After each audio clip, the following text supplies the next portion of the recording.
afternoon, everyone. Thanks so much for joining me today. I'm Jennie Montgomery. Welcome to another half hour of information to help you make the most of your time, to make informed decisions, and to keep up with goings-on around Greater Augusta. And what's going on right now has a lot to do with holiday celebrations. It's a favorite for the Augusta players, A Christmas Carol. And we've got a couple of cast members coming up to tell us about the show.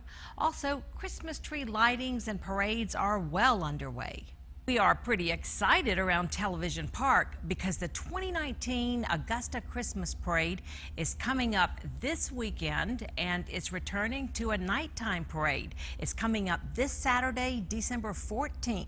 The parade starts at 6 p.m. on Broad Street. Proceeds will benefit Ronald McDonald House Charities of Augusta. And that brings me to our guest today. Margaret Woodard is on the board of Ronald McDonald House Charities of Augusta. And Margaret, this is pretty exciting for the community, and I know for your board as well, because you're the parade sponsors and you're going to benefit from the parade. Absolutely. We have been talking about a nighttime parade. As I told you earlier, Bill Stewart, I'm going to kind of have to give him some credit for this, has been trying to get a nighttime parade forever.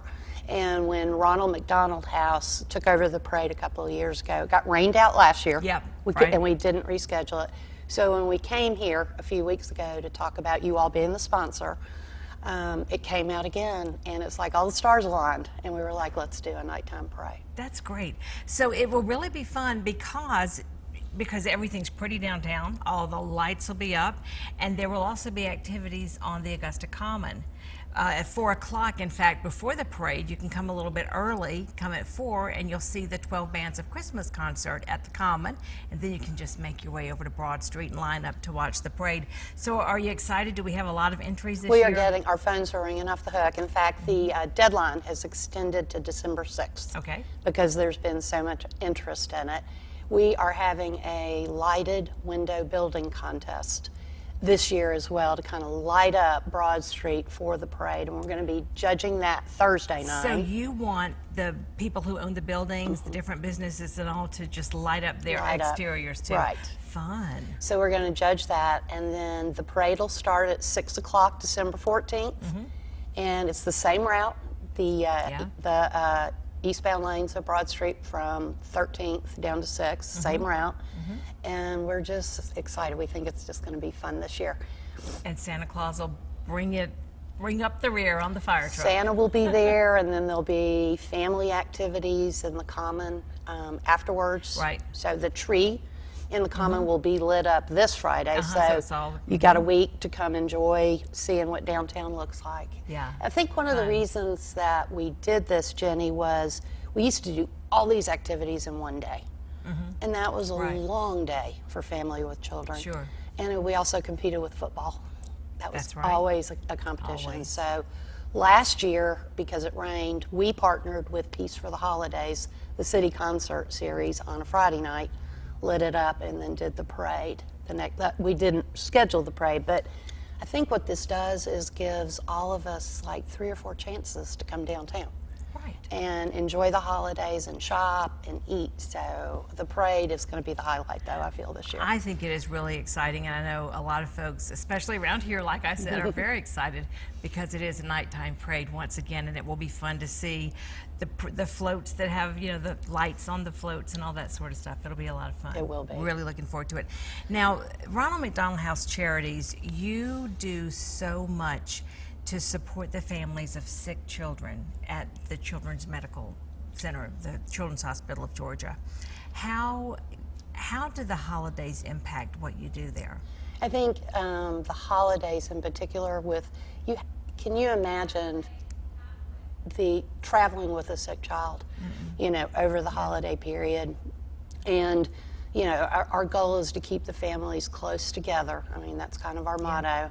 And we're 150 yards from the hospital, and we do special things. In fact, we're collecting toys right now for our Santa shop for children 3 to 10 years old. We're always looking for volunteers. We serve a meal, one homemade meal in the house every single day. So we're looking for volunteers to do that now, but we do everything. The trees are up in the house, the decorations are up in the house. We do everything we can to make this a special time of year for those families. Because you know, the patient is in the hospital, but you are serving the families, and they may have other children who are there with them. They do. And you want to remember those children. If you were to walk into the house at any time right now, you would see siblings. You know, school's getting ready to be out. This is disruptive, and they want to keep, all the families want to keep their families together. Right. And some of these families don't have grandparents close by, or family members close by that can pitch in. So this is a great charity. Well, it is a wonderful facility. We still talk about the new Ronald McDonald House. I guess it's been around number of years now. It still feels new to us. It's a beautiful facility. There's a lot of room, and it feels homey, I think, to the families who live there. You know, they have privacy, and then they have community rooms if they want that support of other families who are there. Well, there are 23 bedrooms in the house and 23 baths, which do have privacy. There are laundry rooms for them to do their laundry, and there are 2 playrooms in the house for children. There are family rooms for people. There's a dining room where every night a meal is served and the families can come together. So I think there's the privacy, but then there's also camaraderie. If you need it or want it, it's there as well. Well, I think that we're really lucky to have that facility here, especially having the Children's Hospital.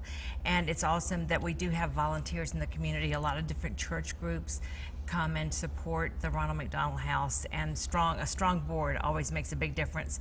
And it's terrific that we're going to have this fundraiser, which is the Christmas parade. And are we still supporting the Border Bowl? Is that another event? Yes, yeah. Yes, we've that got comes that. up in January. Absolutely. And then there's the Red Shoe. That's one. Wine, Women, and Shoes. Oh, Yes, I that's love that. very fun. That is.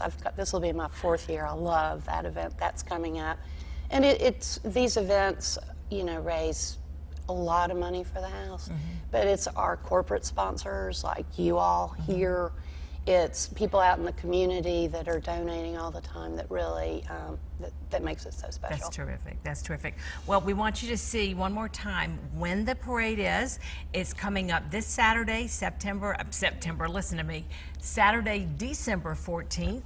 From 6 p.m. till 8 p.m. on Broad Street.